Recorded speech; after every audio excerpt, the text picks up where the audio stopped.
Assalamualaikum warahmatullahi wabarakatuh. Baik anak-anak, pada kesempatan kali ini kita akan belajar bersama mata pelajaran Pendidikan Agama Islam dan Budi Pekerti SMP Negeri 1 Parengan. Sebelum kita memulai pelajaran, mari kita awali pelajaran kita pada kesempatan kali ini dengan mengucap doa Bismillahirrohmanirrohim. Semoga kita diberi kemudahan dan diberi keberkahan di dalam belajar pada kesempatan kali ini. Oke anak-anak, pada kesempatan kali ini kita akan belajar bab 1 mata pelajaran Pendidikan Agama Islam dan Budi Pekerti kelas 8, materi PAI. Oke, di bab 1 ini kita akan belajar tentang KD 3.4, yakni tentang memahami makna beriman kepada kitab-kitab Allah Subhanahu wa Ta'ala. Baik anak-anak, perlu kita ketahui bahwa di dalam Islam kita mengenal rukun iman dan rukun Islam. Rukun Islam yaitu syahadat, sholat, puasa, zakat, haji. Ini adalah rukun Islam. Adapun rukun iman yakni 1, kita percaya beriman kepada Allah Subhanahu wa Ta'ala.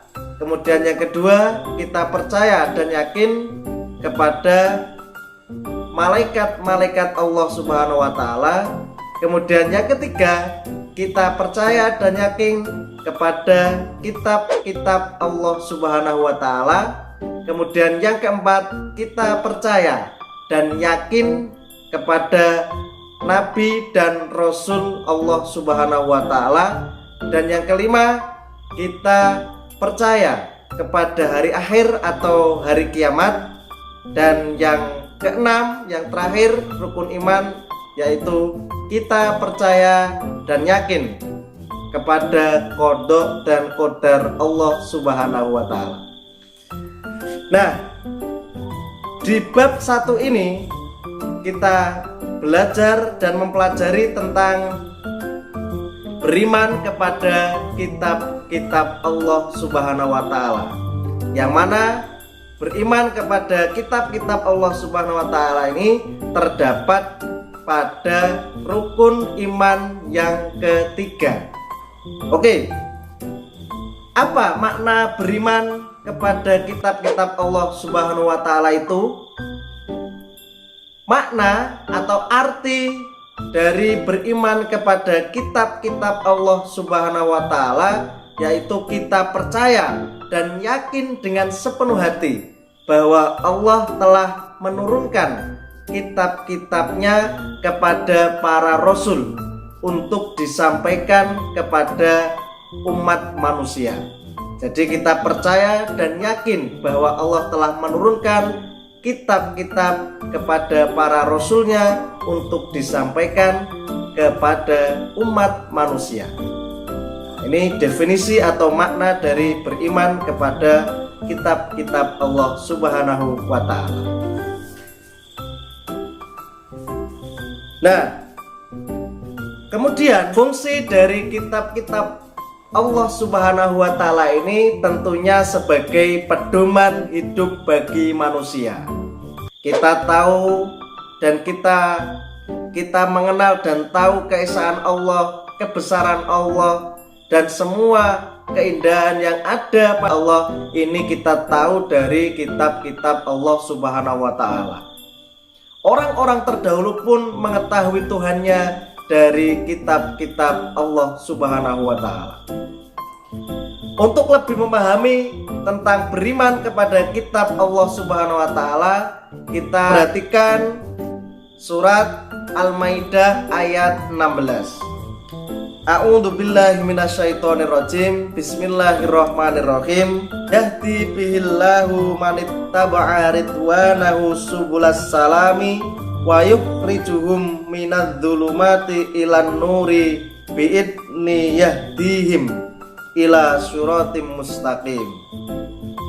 Nah, di dalam surat Al-Maidah ayat 16 ini yang memiliki arti, dengan kitab itulah Allah memberi petunjuk kepada orang yang mengikuti keridhoannya ke jalan keselamatan, dan dengan kitab itulah Allah mengeluarkan orang dari gelap gulita kepada cahaya dengan izinnya dan menunjukkan ke jalan yang lurus.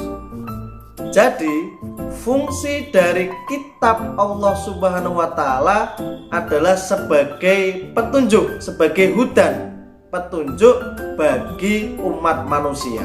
Itulah makna dan definisi dari beriman kepada kitab-kitab Allah Subhanahu wa Ta'ala.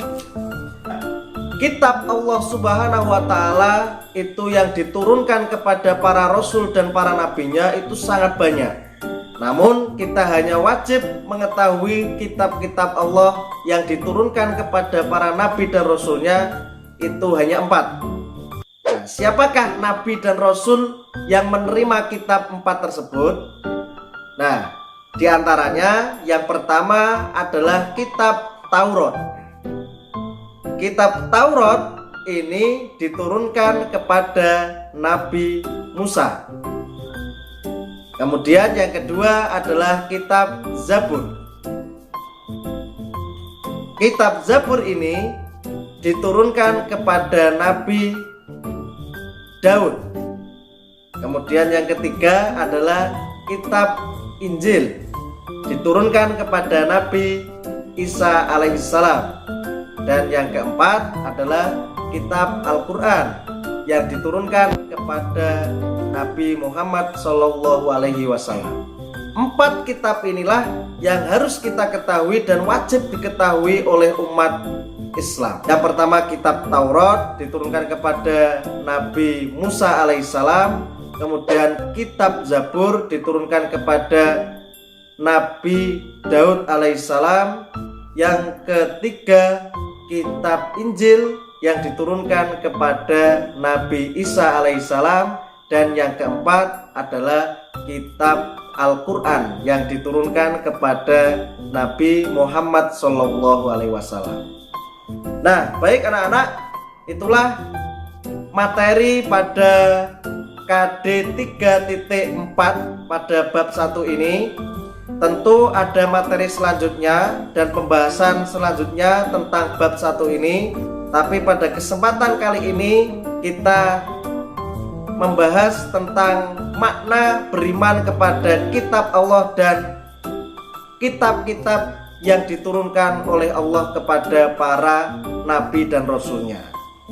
Oke, jangan lupa untuk selalu dicatat dan diingat materi pada mapel PAI kelas 8 SMP Negeri 1 Parengan.